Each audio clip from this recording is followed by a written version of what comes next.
I watched as Regan's body was enveloped by a green light, her soul seemingly being reawakened. I had once thought she was our only hope, but now she had become the target we had to eliminate. I stood there, my heart filled with conflict and struggle. I had trusted her, but now I had to end her life with my own hands. The pain of betrayal was almost too much to bear. I looked into her eyes, and she seemed to hesitate as well. Was she regretting her choices too? 27. Heart may as P. Ovi present. I have Regan, and I'll give her to you if you stop hurting everyone now. I screamed, my voice echoing through the night as I waited for Hayden to rise. My knowledge of supernatural beings told me that iron could typically kill a fae, much like silver affected werewolves. But Hayden was no ordinary creature. His hellhound half granted him immunity to worldly weapons. The iron would eventually burn out of his system, but his vice eye was still vulnerable. It was his kryptonite, explaining the burn marks he'd seen before.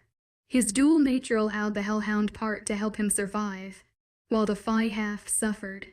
Hayden writhed on the ground, his supernatural fog dissipating. He groaned, turning from side to side, and bullet slowly worked its way out of his forehead. When it finally emerged, it left a gaping hole that refused to heal, a testament to the power of iron against his fae nature.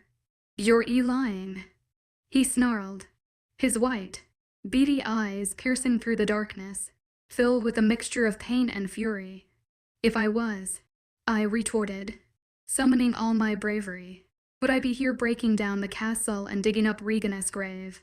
Finally, Hayden stood, swaying unsteadily on his feet. "Come on, Hayden," I taunted. "Do you really think it'd come anywhere near you just to die again? I made a deal with the spirits," I continued, my voice steady despite my racing heart. "You've been trying to get to the other side all these years, but your beloved is here, right behind that castle." I attempted to move closer, but Ocean, ever cautious, held me back. "Aaron and Jay are digging now," Ocean whispered, reminding me of our allies' presence. Suddenly, a purple light illuminated the area behind the castle. Hayden lifted his arm, his loose black sleeve shielding him from the otherworldly glow. He hissed in pain or recognition. I cowed and tell which. It was the talisman, its power unmistakable. The air filled with the screams of witches, the sound tearing through the night. Memories of that fateful night crashed over me, my heart aching for the friends who had lost their lives. The moon and the spirits bore silent and witness to our struggle, as everyone, even the formidable Darkling, covered their ears against the piercing, otherworldly shrieks. The voices scorched the earth, blew away the leaves. Ghostly figures shot out of the windows and doors. Everyone stared at them in disbelief. Thick gray air swirled in loose forms of human figures flying towards the green light in front of the moon. "What the hell just happened?" Ocean breathed out. "We knew he was coming after us, so the witches put talismans in each corner to keep Hayden out for their own protection. They moved in, but what we didn't know, he could manipulate the humans into getting in and slaughtering us. The damn talismans bounded the witches who casted spell and trapped their souls in," I explained. The wolves who were pissed jumped into action and ran towards where Aaron and Jay were digging. Like I said, I was lying. "You can cross the barrier now." I didn't trust him, but Josh was there where Hayden cowed and get to. He finally crossed the line and slowly walked towards Ocean Eye. In the process, he shed his robe. Burns marred his chest, arms and body. He seemed to be stuck in the olden days due to that ancient-style pants he was wearing. "Why should I believe you?" The wind carried his voice. "You get her back and you leave us alone. It's that simple." He started at me like he wanted to kill me. His hands twitched that he clenched them into fist. "That simple. That simple. You burn us alive and you think it's say LRGHT." He screamed, causing Ocean to shield me. I touched his arm to soothe him, calm him down. Hayden had nothing on Ocean when it came to hand-to-hand combat, but the bastard used his fight powers. "You kill humans for fun. You all did." I wanted to claw his white eyes out. "Well, but look how that turned out." He smirked and Ocean growled. How did you do it, huh? I didn't understand that part.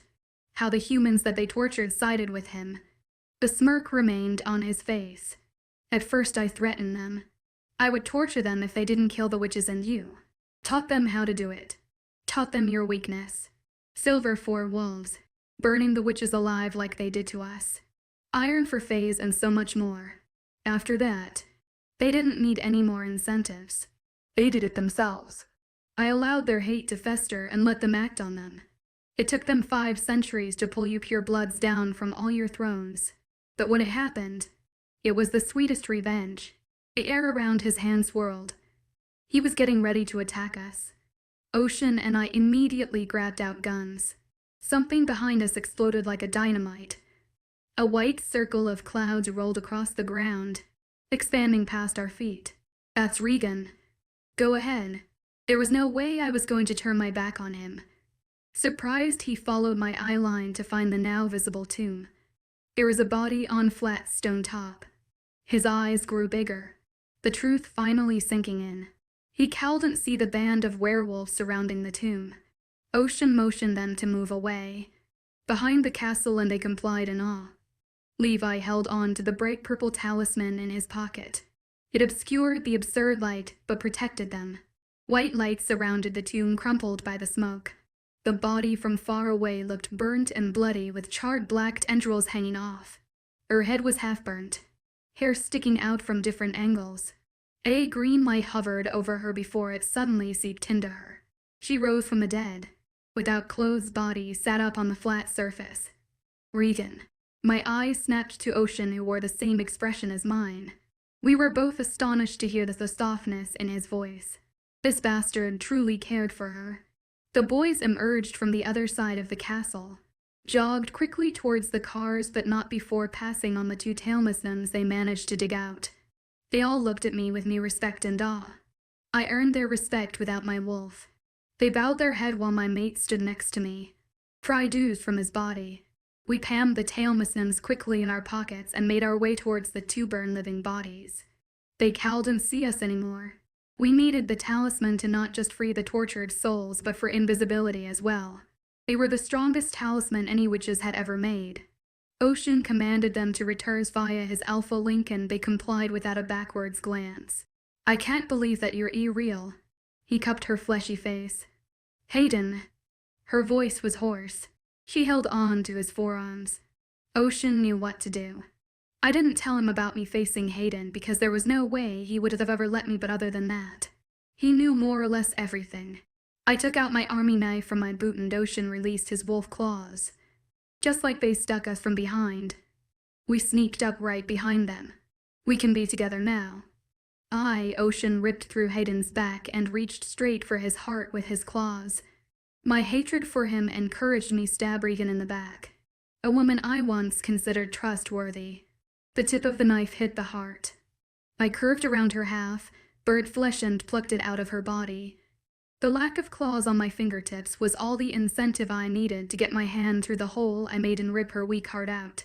Hayden couldn't see me, but his white eyes slowly started to turn red. The hellhound red.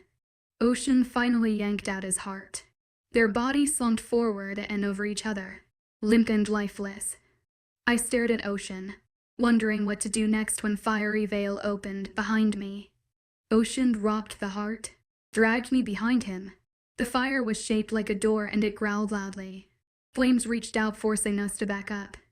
Lucky for us, it stopped at Regan and Hayden's body. The tips of the red and yellow fire wrapped its flames around their souls. Unlike the witches, theirs were black. Hellhounds appeared on both sides of the gates, fiery bodies with flames for arms.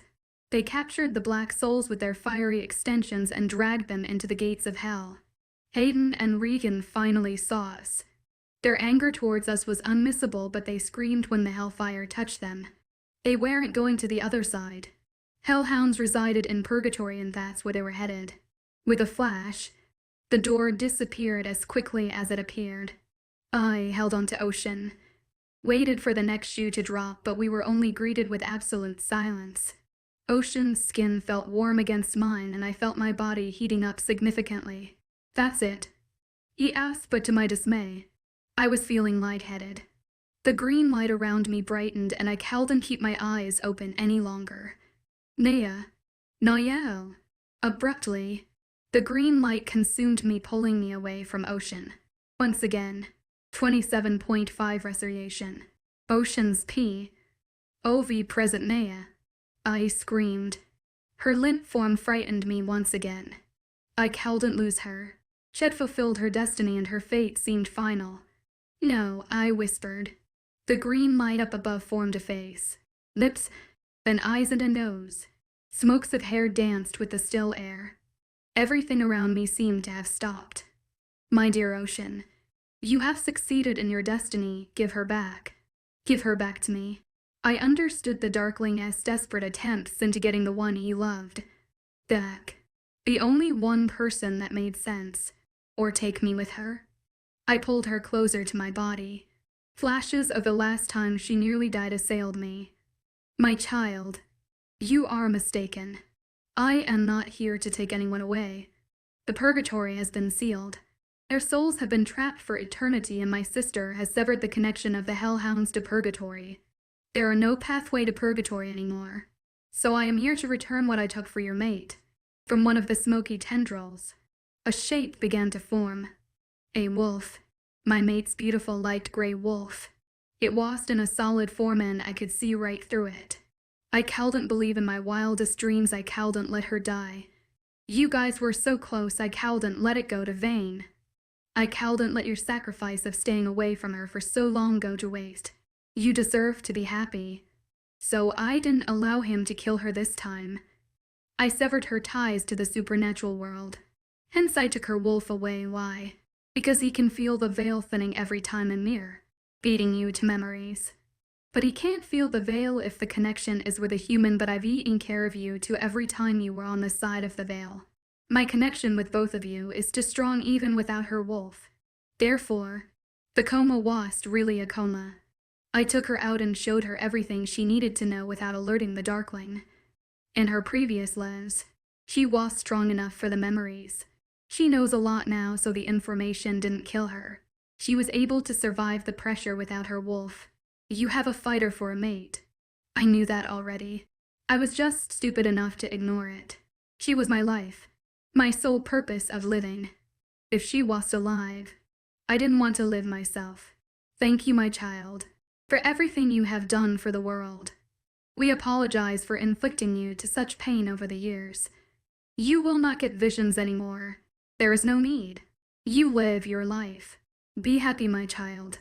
The wolf trotted towards me, its gray eyes so bright it tugged at my heart. She was big, an alpha wolf that belonged to my mate. The smoky tongue licked my chin, and wolf-like smile stretched across her transparent lips. Something settled in me. A flare of hope ignited from the bottom of my stomach. Exhaling a sigh of relief, I calmed down. Leave everything else on us now. Be aware. A war is yet to come. Protect your own and leave everything to us. I don't care as long as they don't breach my walls. Ice coughed. I was done with this shit. Very well then. She finished. I turned my focus towards my mate, ignoring her comment about war. I didn't care about any war. As long as it didn't come behind the walls, I didn't care anymore. Her body absorbed the wolf. Green light shone from her pores. The light above me started to lessen, and then in a second, it was gone like the spirit was never there. I was the only one to witness what the humans called a miracle. The lights coming from her body seeped inside her. Suddenly, I heard car doors slam, my name being called by various voices. I was going to murder someone if she went under for another 2 weeks. I felt Aaron's comforting hand shaking my shoulder, asking me what the fuck was wrong. I just needed her to wake up, burn their hearts. I pointed at the 2 red organs lying next to their body. The blood on our hands started to dry. It smeared on out close, but still. I picked up her limp body, she chalked. I sagged back down in relief. Oh dear goddess. She got on her hands and knees, coughing profusely. AJ lifted the hearts on the tombstone. Joshua finally made an appearance. One of my enforcers. ran back from the car with gasoline and a lighter in his hands. I rubbed May's back, forcing her to sit down. "You're okay. The spirit gave you your wolf back. Just sit back and relax." She was jittery and shaking, turning her head. She looked like she wanted to hit me. My lips couldn't help but lift on one side. She was crawling next to the dead bodies, one charred and one with an open hole. "Fine." I picked her up, started to walk away when the fire growled. Woods crackled under flames. Burn the bodies too. I mentally contacted Aaron. I needed their body incinerated because I couldn't have their remains on Earth. Just in case. I opened the Tahoe door, laid her down sideways across the back seats. The fire grew as the bodies were added on top of the flat stone. Naya was burning up, her body overheating. Shivers raked down her body. "Baby, you need to shift." I cooed in her ear. "Stop fighting it. Accept it. Be the wolf you really are." She nodded, tried to crawl out herself, but her shaky hands couldn't hold her slight weight. Picking her up, I dropped her on her feet near the woods by the large gates, but I couldn't let her go. Couldn't stop touching her. Her bones started to crack and I felt every single one of them. Aaron sneaked up behind me, grabbed me by my shoulders to steady me. I screamed and I felt her pain. Her sides were constricting. Her legs and arms bent back to readjust to her wolf form. She was transforming from the beginning again, and I didn't know what to do. I got on my knees trying to hold her together, but my own body felt like it was breaking. I had no strength left in my body. It took her a while to change, but when she finally did, soft green light emanated from her fur. Like her wolf was being reborn again. I could feel my wolf rise from within me. A wounded soul finally being resurrected. I found my mate all over again. The bond and the connection rekindled. The force or aura reconnected knocked me back. I felt whole again. Felt her presence at the back of my mind. Like she was in my pack. In my soul. My wolf felt alive, but the connection was fully completed. I was whole again. All the times I was far from her when she was in danger nearly killed me not being able to contact her. However, when her wolf was being taken, she managed to telepathically communicate with me. It probably was because the spirits were so close, taking her wolf away for safekeep. It allowed her to override the natural bond and tap into our century-as-long spiritual connection. Now I could speak to her whenever I wanted. Ocean. She was in my mind. I heard her soft voice. Her wolf panted. Fur coat shook and stretched to fit her body. "Naya, can you hear me?" I replied. I wondered if she could hear me. "Yes, I can," she confirmed. My body jerked into action with joy. I grabbed for her, making sure she was steady and not in any more pain. "Naya, you're okay. Just breathe." She laid out on the ground from pure excretion. I remembered my first shift. My dad had to carry my back home, still in wolf form. She stuck her tongue out and heaved. "Do you think you can shift back?" She growled and I got my answer. It felt remarkable to have her back. I ran my fingers through her thick fur, massaging the tight muscles under her skin. She made a couple purring noises, relaxing under my touch. Feeling our connection, she shuffled towards me, finding some comfort in me. It felt nice to be needed. "What's happening?" she asked. 28 over Ocean's P. Ovi present. It felt amazing to speak to her telepathically. The moon was dipping, clouds creeping up to it, trying to engulf it whole. Sometimes they succeeded, sometimes the full moon won. They are having too much fun burning the bodies. I guess it's revenge for all the family we lost. I turned back to find some of my enforcers shoving dry sticks into the fire of burning bodies. The peace coming through their pack link was unmissable. Finally, they de-avenged their family's death. Sometimes, I thought it was my fault that they lost their family, but no one ever blamed me personally. We needed to get going. I suggested. The world seemed to keep going, oblivious to the threat that had been finally eliminated. I didn't know what she meant by war, but I was sure that no harm was to come upon us anymore. We'd done enough.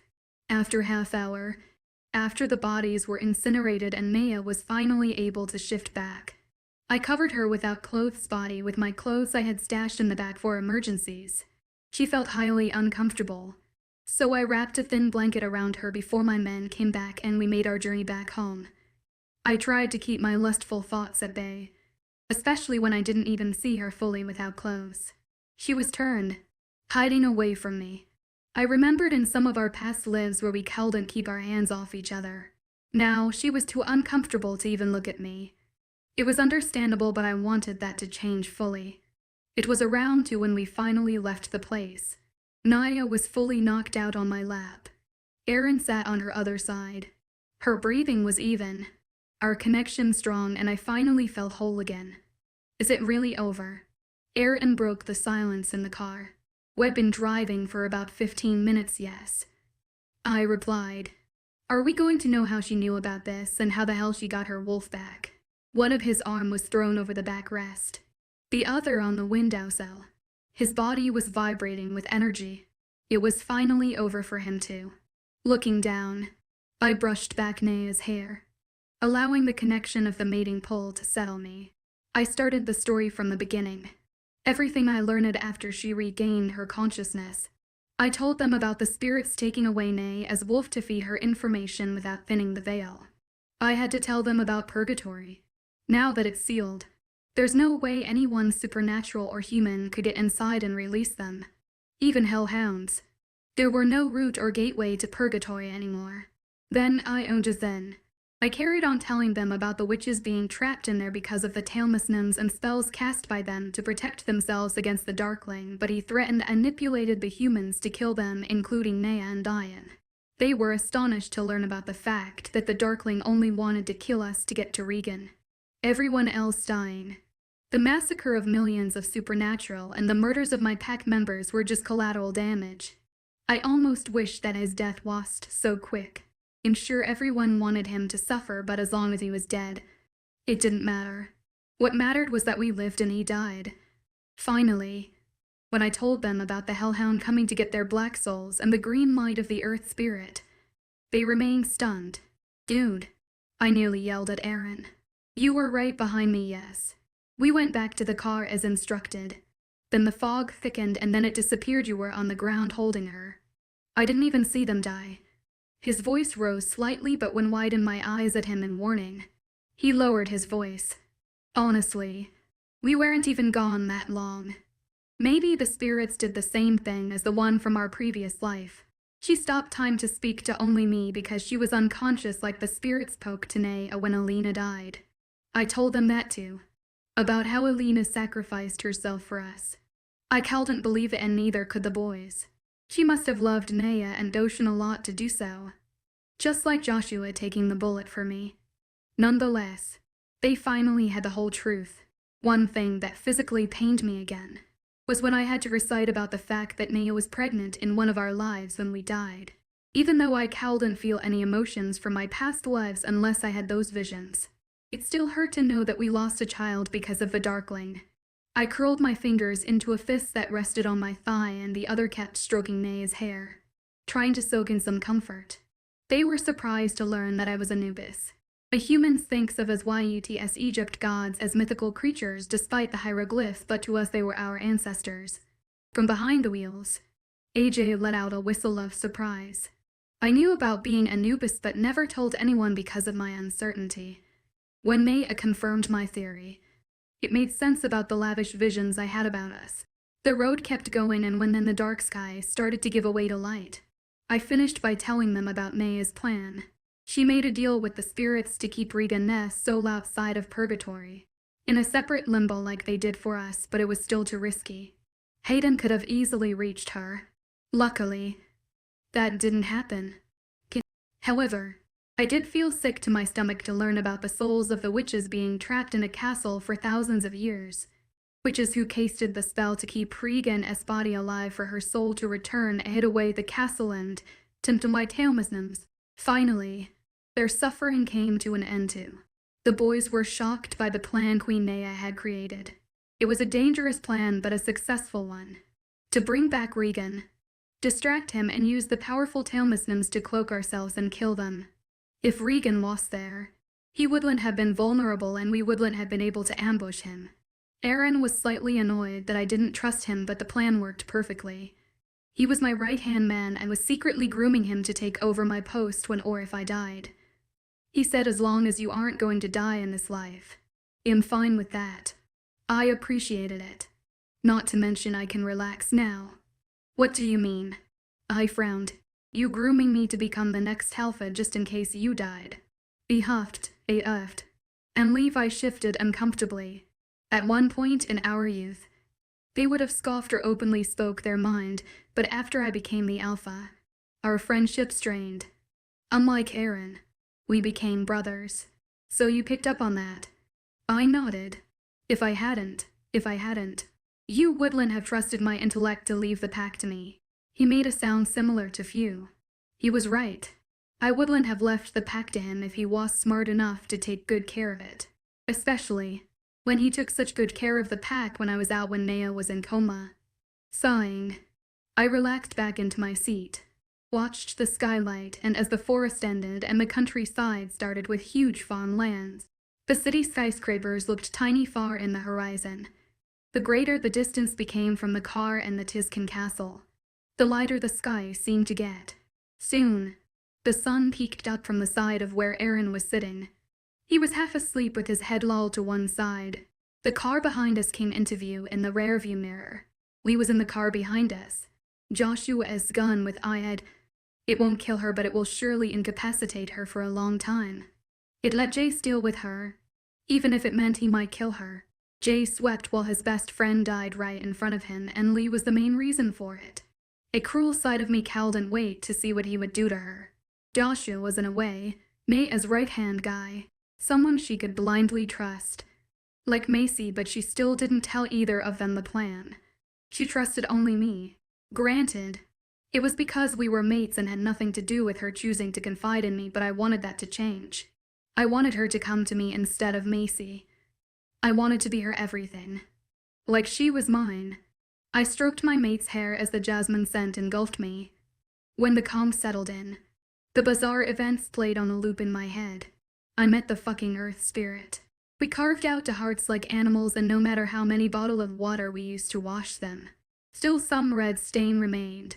The bloodied knife she used to carve out Regan's arm was in the trunk of the car, and I doubted my mate would want to ever use it again. Thankfully she'd never need to. She finally had her claws back. Epilogue 1A as P. OV. 1 month later. Do you want me to shut the window? Ocean rubbed my bare back as I sighed that. The wind howled outside. Rain beat against the walls. The full-bloomed branches brushed against each other like swords. No, I like the cold air. It feels amazing not to feel the chills again. I pulled the blanket up to cover my chest. My hair didn't reach past my waist anymore. It ended in layers just past my shoulders. Ocean didn't appreciate that I chopped it off, but it was his call to make. Unconsciously, I had the same hairstyle for centuries. Ocean's hair was back to how I remember seeing it the first time I met him. All nearly buzzed along the sides, and longer on the top. His short stubble left graze marks on my neck, chest and inner thighs. Are you hungry? I got out of bed, put on his discarded shirt on the ended halfway down my thighs. He lazily yawned. Always, he said, rubbing his without clothes chest. What do you want to eat? It was the middle of the night and we'd been going at each other for hours. He didn't wait much longer to mark me after we returned from this can. Macy was pissed that I didn't tell her, but she understood that we could have still been working with the Darkling. She wasn't mad at nor Ocean anymore, but she was still feisty as everything downstairs was covered with darkness. I turned on the lamps. Soft light steamed down to the kitchen. It was half stocked with fresh food in half Tupperware containers. I cooked whenever I was working. Sometimes, Ocean would come home with me, help me set up and even cook without burning the house down. What are we having? He started setting plates and glasses on the aisle and instead of the table. We hardly ate there. Beef stew and mashed potato and some leftover veggies. I started to microwave everything. Your back looks like it was mauled by a bear. Open flesh was closing one by one. There were too many to close at once. Yes, I was there. I smiled at his comment, remembering our passionate nights from SYUT. Leaning over, I pecked his back muscles, just above his shoulder blades, the furthest I could reach. He seemed to smile more often now and became more affectionate. Smart ass. I smack his butt cheek, quickly turning. He snatched me into his arms and took my mouth hungrily. We grabbed at each other, our lips grazing against one another desperately. We both had a high libido, but late nights and early mornings were wearing us down, but we didn't care. I love you, Ocean. I needed to confess. I love you, Tanea. The microwave dinged. I love you too. He cowled and stopped saying it since we got back from his can. I sat sideways on the stool, allowing my bare knees to touch his thighs. His pecs had bites marks on them and biceps, but not as many as before. I gingerly touched the scar on his neck, but he wore it with pride. Do you remember how you marked me in our last life? We'd been speaking about all the loves we remembered. I remembered it all, but he remembered a lot more than he let on. Shaking his head, he picked up the mashed potato with the edge of his fork, dripping with gravy. I remembered seeing you laying on your bed from your previous life. I thought you were dead. Then I realized what I did. That was the only time you nearly marked me early.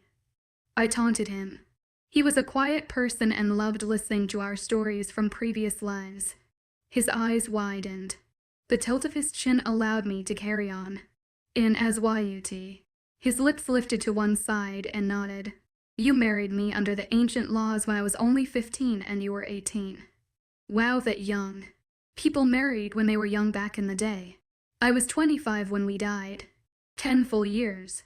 You were so sexy walking around half without clothes all the time. He chuckled. From what I remember, you hardly wore any clothes. He reached out, took one of my breasts in his hand and squeezed. He quickly let go, teasing me, smacking his upper arm playfully. I rolled my eyes. That was the fashion. However, he was right. I saw what happened to Daria. They tried to kill her after. The humans, I mean, but a human soldier from your squad found her and ran away with her. I carried on eating. Didn't the humans who were open to supernatural beings come under heavy scrutiny? He knew. Yes, that's why they had to run. They fell in love and actually had a happy life. They managed to get on a ship to Central. He became a guard and she made clothes for a living. They had 3 children, 2 boys and 1 girl. They were happy. I'm glad nothing bad happened to her. Me too. I remember our time with Alina. I wish we weren't such idiots in our last life. He shook his head, making me laugh. You were not ready to be an alpha. I was too obsessed with you. Every time I remembered something from my old life, all my thoughts were you. How to get over you. Under you. In Sid, I get the picture. We were both horny teenagers. I remembered the girl I was. How obsessed I was with him. Chuckling, we both fell into a comfortable silence as we ate. Do you know why we didn't have any children? His voice was merely a whisper. We were still in our honeymoon phase to worry about kids. HED never brought it up before, even after I told him about the unborn child we lost. I think after the Renaissance period, the spirits didn't grace us with children. You remember I told you that I heard her apologize. Maybe it was because of the baby. Frown marred his forehead before I heard him gulp. We were happy. I stroked his back, wanting to tell him that one day we will have a child. Maybe more, but I refrained from it. I wasn't ready to have that conversation yet. Babies freak me out in this life. Crying and pooping all the time. I was not ready for it. I know how we died, but not that you were pregnant. He threw his fork on the plate. That's why I never got pregnant again. No matter how much we tried in the next life, we remained silent for a long time, finishing our food. The light above us didn't reach too far. The yellow lights touched the deep red woods of the cabinets. I loved his home. It became my own home now. After we cleaned up, we ended up in his room again. He was such a big man. Sometimes it humbled me to see him so vulnerable sometimes. I tied up my hair before getting into bed again. Exhausted. How are your parents doing? The flexible bedside lamp illuminated only a small portion of the room. His room was a lot smaller than mine. He gave me the room of his parents because he could never move into it. I still had half of my belongings in the other room, but the main necessities were now in his room. They are still worried. I spoke to his friend too, the one who sent the plane for me. He thought you guys were keeping me hostage. I've known him since I was a baby, but my dad explained to him that everything is fine. Although my dad might have to give him some large discounts in their next project. I waved my hand like it didn't matter. He pulled me to him, put his arm under my head. He still hates me. Yes, just worried.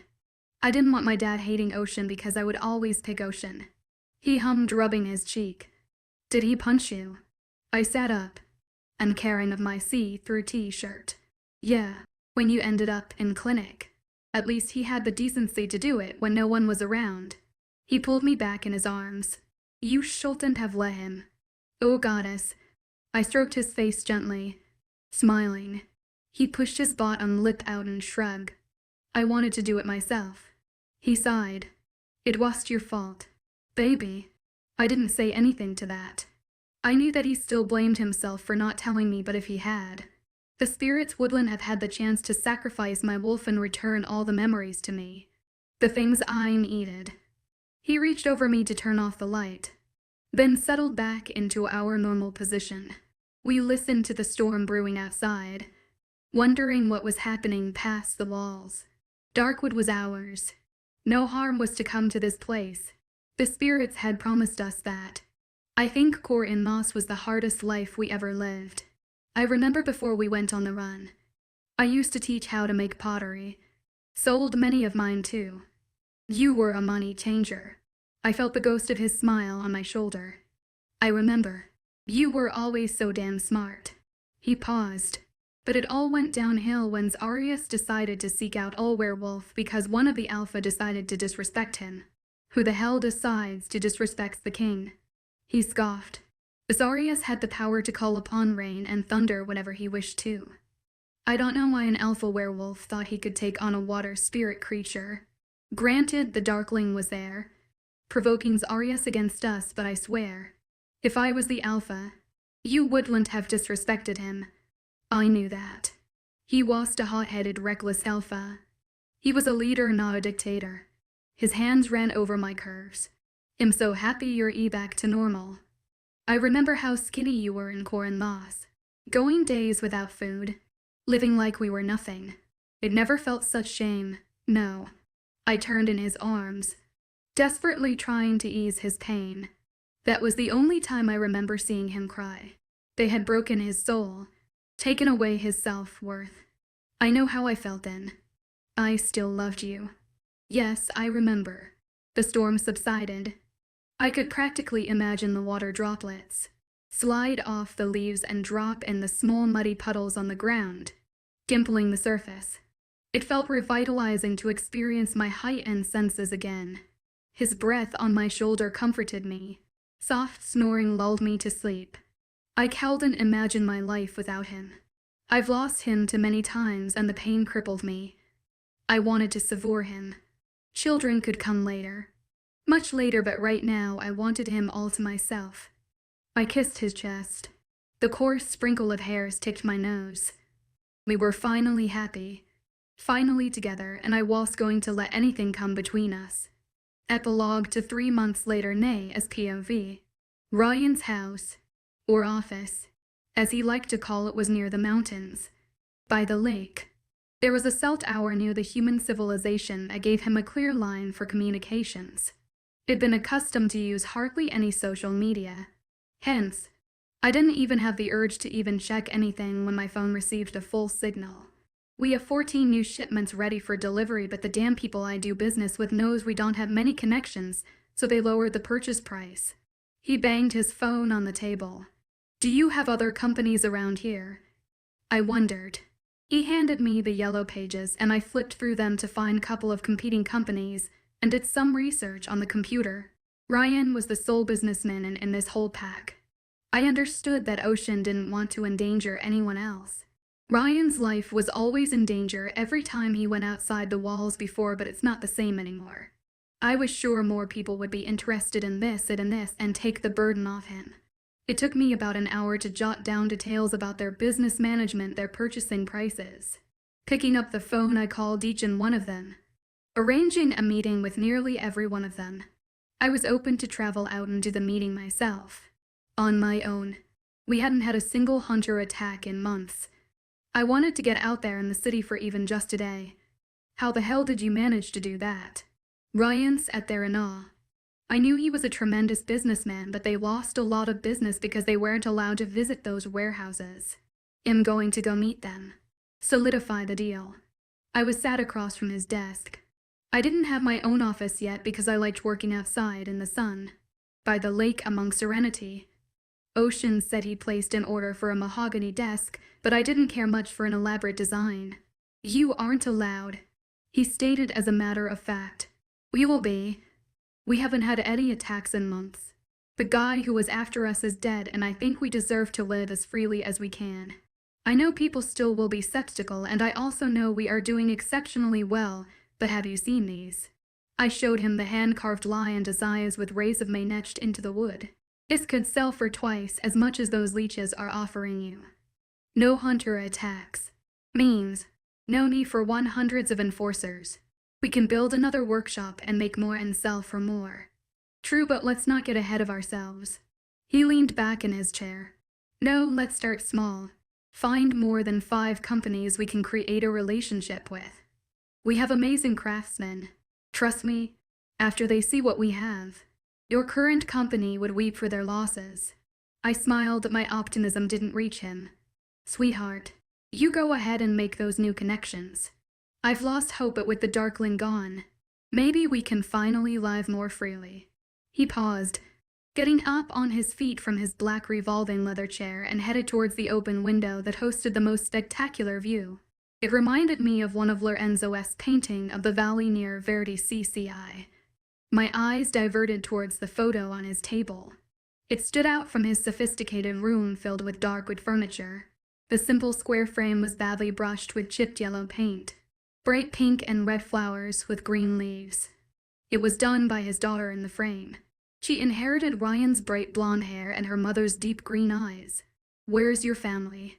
I remembered seeing them at the pack house. They are at the workshop. She told me she loves the smell of wood and wants to be carpenter. He laughed. She was a ball of spitfire. A 7-year-old with full of life. We heard the door open downstairs without a knock. Ocean scent wafted through the house. The evening sun bid its goodbye from behind the mountains.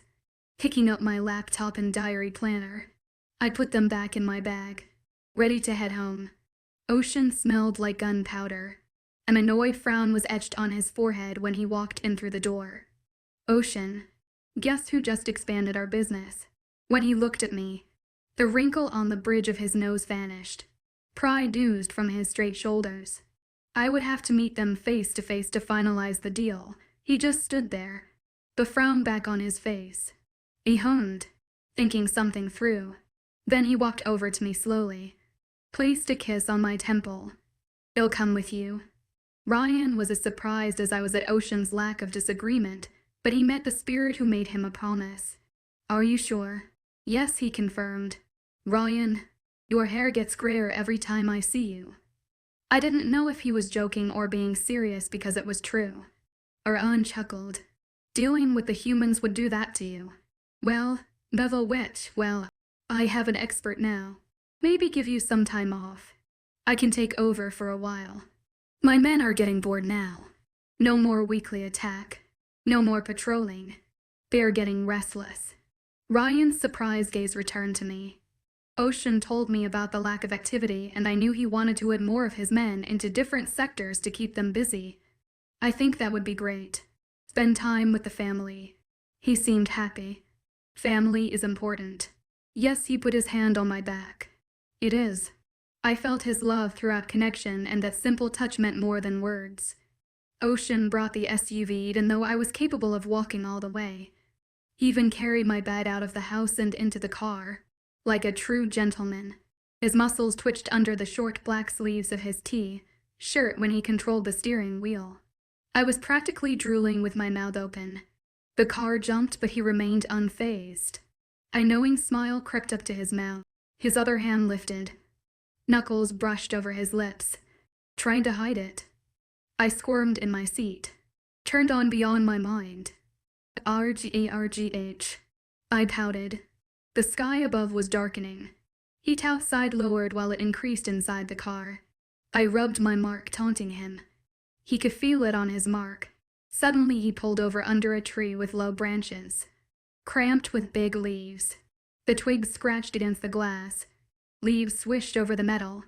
Impatiently he turned off the engine. It felt exhilarating to use my wolf vision in the dark. His red eyes pounced on me, coaxing out a gleeful squeak.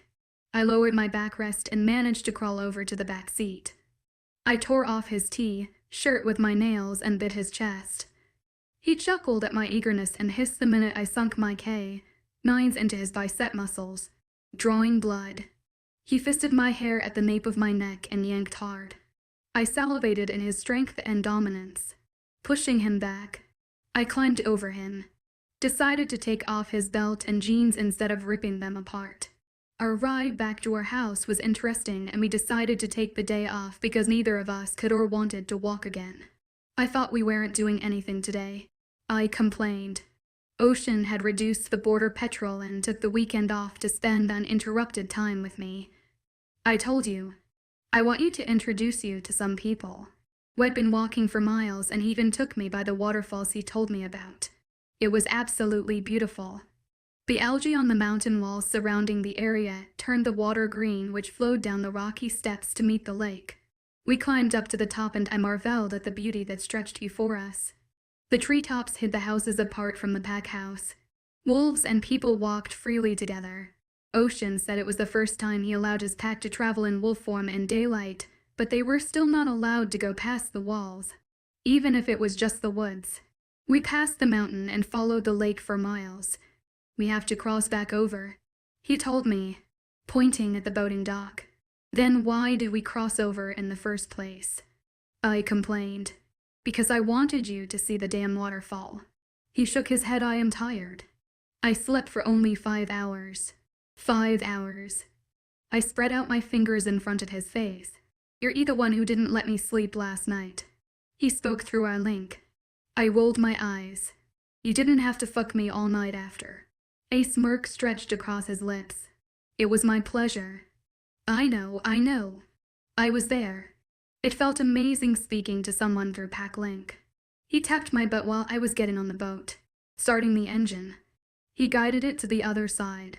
We carried on walking again, but now on our side of the woods. We walked hand in hand, savoring the summer afternoon sun. The sun rays played piquia with the leaves. Sometimes they blocked the light. Sometimes they allowed it to touch the ground. Ocean was wearing a white T-shirt with light gray cargo shorts, while I was in a wild sleeveless dress. How's work going? I leaned into him, rubbing his arm. Nothing's happening. My men are sitting around watching security tapes. Trackers are bored. They go out trying to get a scent, but there's nothing. Usually we'd smell something and anticipate an attack, work out a defense. But now, nothing. That's good though. I wondered if he was afraid of the calm before the storm. Yes, but they are wolves, not cats. I laughed. My men need a purpose. They can't lay around doing nothing. You know you're funny sometimes. He was making small jokes every now and then, and I loved to see him so laid back. My dad was funny. I always remembered my parents laughing while growing up. I used to find it annoying, but now he didn't laugh much, but he wasn't moody anymore. He said he was too happy for that, but still needed some time to get used to the new dynamic. I wish I could have met them. Their pictures around the house didn't do justice to the way Ocean described them.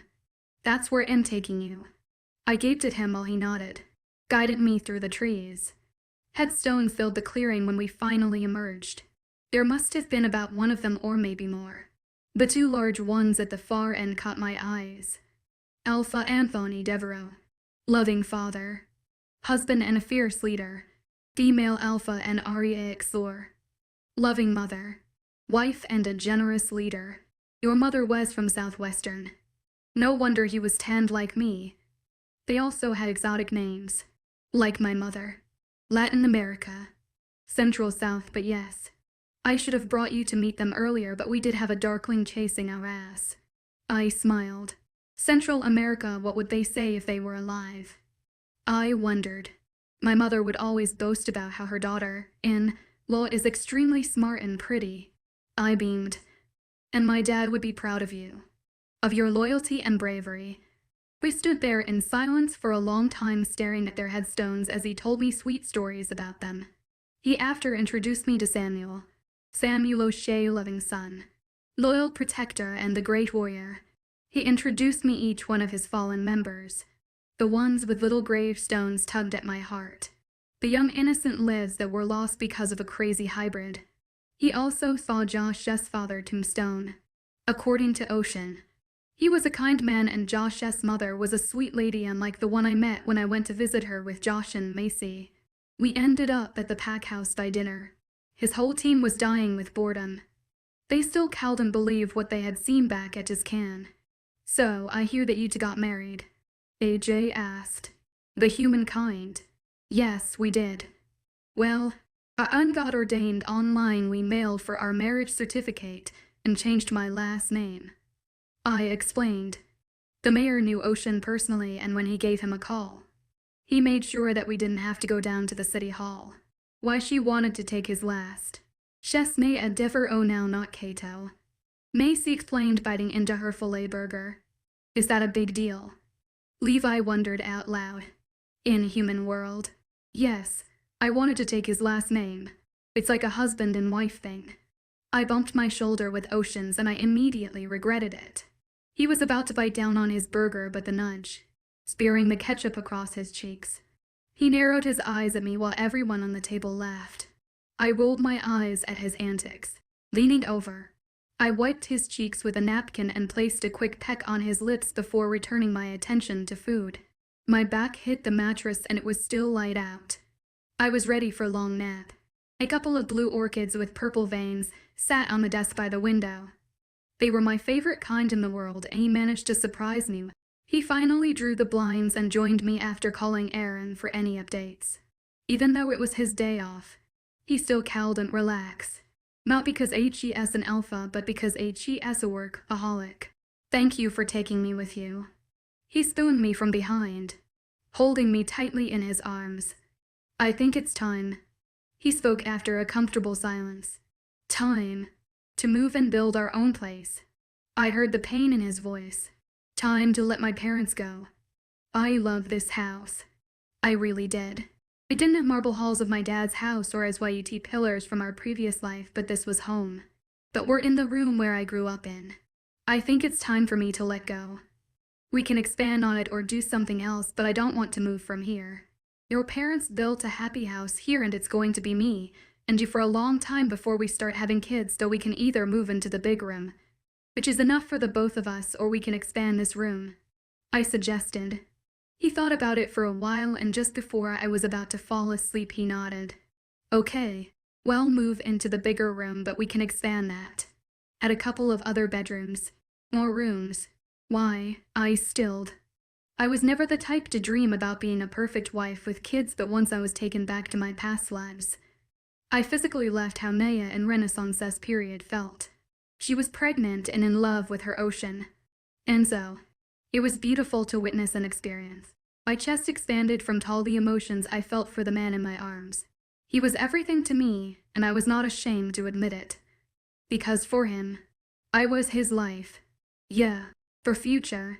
He paused. You want kids, right? Yeah, it scared me to think about kids. But now, I want to enjoy us. Finally, I ran my finger through his hair. I know.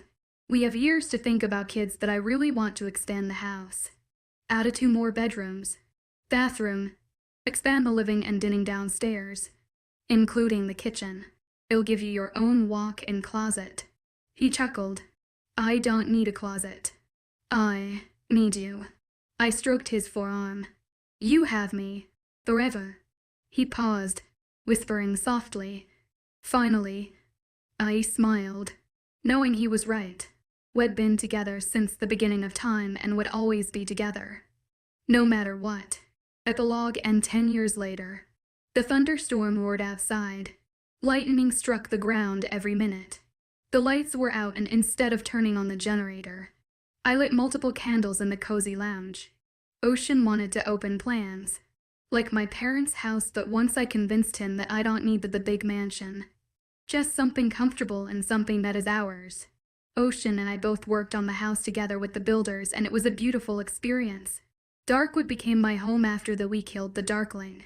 After Ocean's elite team spread the stories about how I resurrected the dead body of Ragan and that I met the Earth Spirit, the whole pack found new sort of respect for me. The Earth Spirit should have also warned us about the humans finding out about the supernatural species. The world fell into chaos, but it's been nearly 8 years since the war had finished, and yet we still live in constant fear of supernatural uprising again. Everything is different now. Even though we expanded the house, with 3 more extra rooms, 1 guest room downstairs and 2 others on 2nd floor. We never spoke about kids, especially after the war started. We've both been busy with helping thousands of supernatural who fled to our borders, and many are still migrating this way. The war, in a way, never ended. People still lived in fear.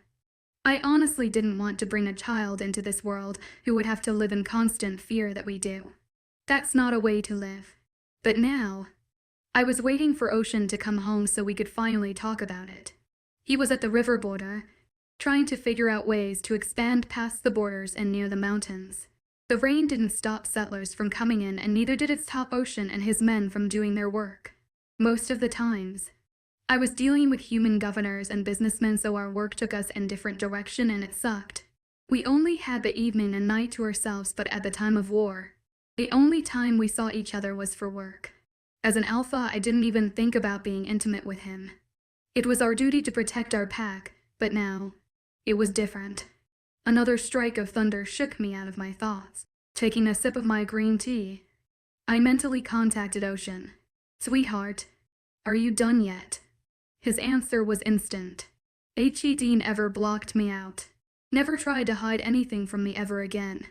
It amazed me how attentive he was of me. If something I was dealing upset me, he would feel it and contact me immediately, and he even dropped everything to come over to comfort me. He never answered a "how was your day?" question with a "just fine." He would explicitly tell me what happened and sometimes share images of the day with me. He treated me like an equal and never like a vulnerable glass that would break under pressure. "Not yet. You need me home now." I could hear the urgency in his voice. "You left before I woke up. I didn't see you at Pack House for lunch or dinner. You'll wear yourself out. Honey, come home." I sipped my tea. "It'll be home in 15 minutes. That was all I needed to ask of him. Sighing, I finally got up to turn the generator on. A smile that crept up on my face was inevitable. He was an alpha, but he was my mate first. You know, if you were a wolf, you could have just shaken your fur and all the water would fly right off your body. I chuckled as I watched him take off wet shoes and try to shake out the water from his shirt and shorts. He huffed out a laugh. Closing the door, he slowly took off his clothes and wrapped the warm towel around his waist that I laid out for him near the door. He dumped the wet clothes into the plastic basket I left next to the towel. "I'm going to take a shower. Did you eat already?" he asked from across the hallway as I watched him take out a mop from the closet under the stairs to wipe the floor where water had pooled. My chest tightened, seeing him as a husband, as a mate instead of an alpha. I unwrapped from the comfortable position I was sitting in. On the sofa. "I'll warm up dinner. I cooked. I didn't want to take away food from the pack house. You could have. We have plenty to feed all. Even with the new arrivals." I walked into the kitchen, losing him behind the walls. "Yeah, only I work for 24 hours. Everyone else takes shifts. Levy's third team of cooks are preparing food now." I heard him enter the laundry room, turn the washing machine on before emerging from the dining room. "Is everything okay?" I asked, taking frozen garlic bread out of the freezer to put them inside the oven. The lasagna was already inside, cooking away. "Yes, same as yesterday. We are running out of room, however. We can carry on building cabins for people, but what will happen after they leave? He asked while I took out the salad from the fridge. Do you think they will? They come here because they know that this state has strict laws against hate crime towards people like us and under your sanctuary. People feel safer, especially when they hear walls and elite force. I tilted my head to the side, shaking his head. He came forward to place a kiss on the back of my head. Maybe we should start redirecting people to Red Mount. I know Onyx will take them in. They aren't as self-sufficient as we are, but their state is also a sanctuary. I'm sure they can expand. The water from his wet hair dripped onto my shoulder. We should start doing that. We've taken in over 10,000 people like us. We need to strengthen this community. Make people feel like they belong. I can't allow people to drop through the cracks and something crazy happens. I mean, werewolves and other species are staying together, which is very uncommon now. Do you plan on keeping them separate? I started making no. We just need to regroup as a pack. Figure out a way to function together. Lay some new rules down. The water from his hair was soaking my t-shirt. Honey, you need to go take a shower. I'm starving. Also, you're getting water all over me. Instead of walking away, he brought his head near my neck and used his hand to shake of water from his hair on me. Stop it. I laughed, squealing slightly. Laughing. He walked away and upstairs to our bedroom. Ocean was adamant about creating a bigger bedroom for us, with walk-in closet. I had to almost go behind his back to make sure the closet was the same size as a damn bedroom. When the room was being built, I finally managed to convince him that I didn't need a giant closet. The house had an extra living room downstairs, which I turned into a library with giant leather sofa sets and an extra long dining room.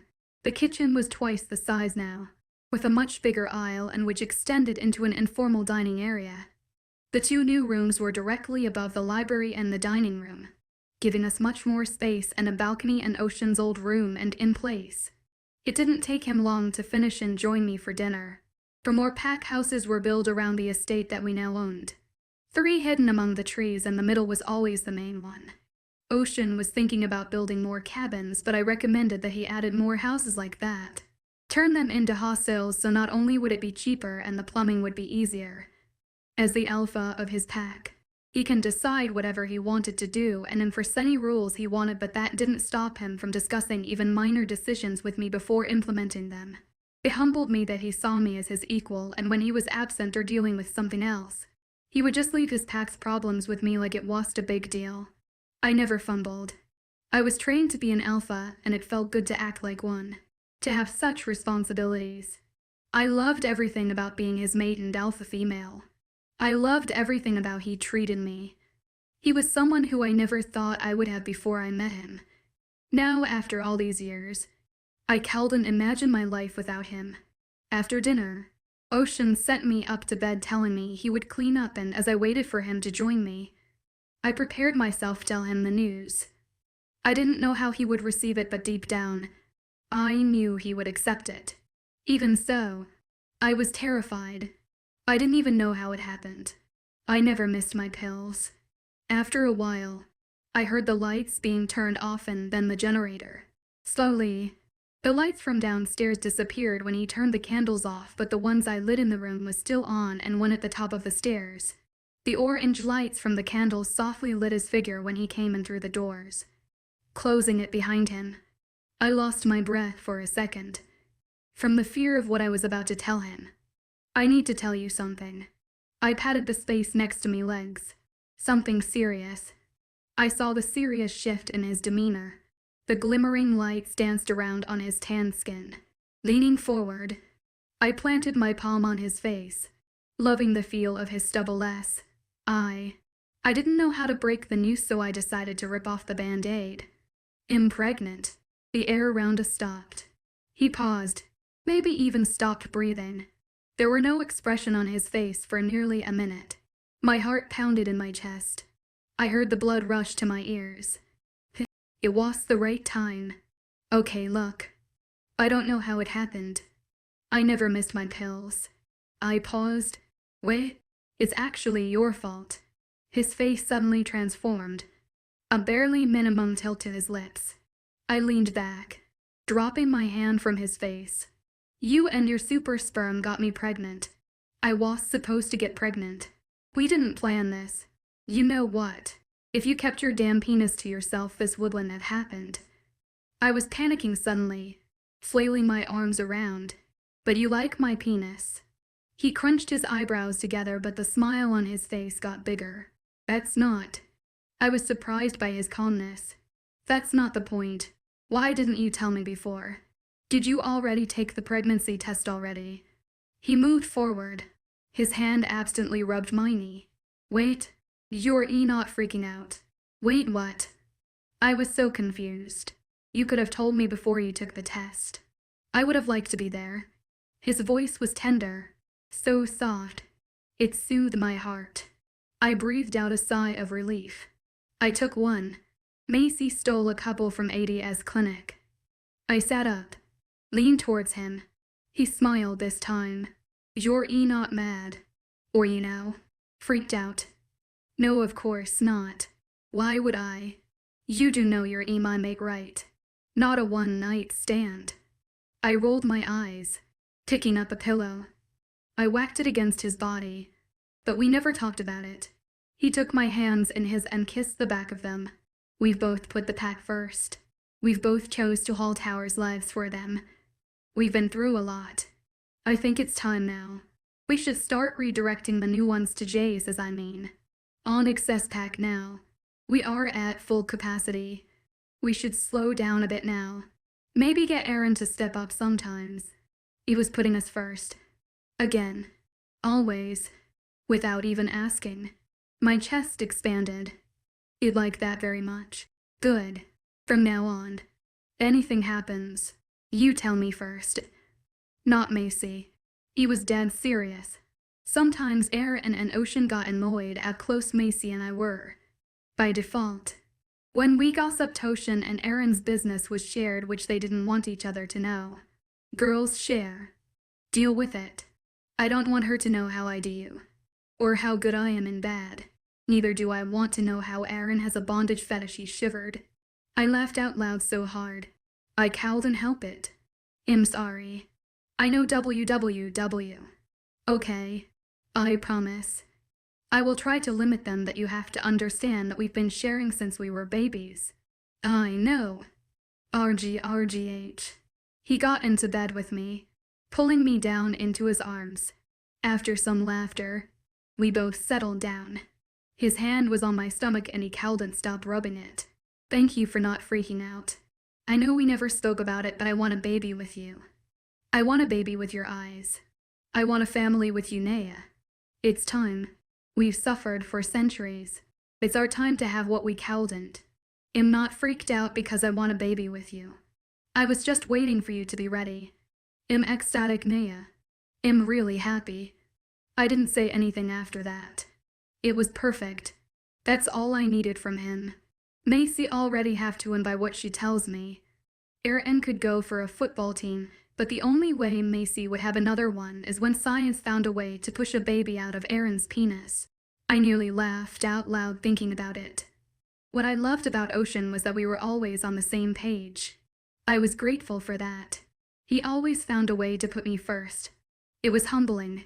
It was also humbling that the Earth Spirit had been protecting us. No body has died from the hands of humans since the night we defeated the Darkling. It was time to move on.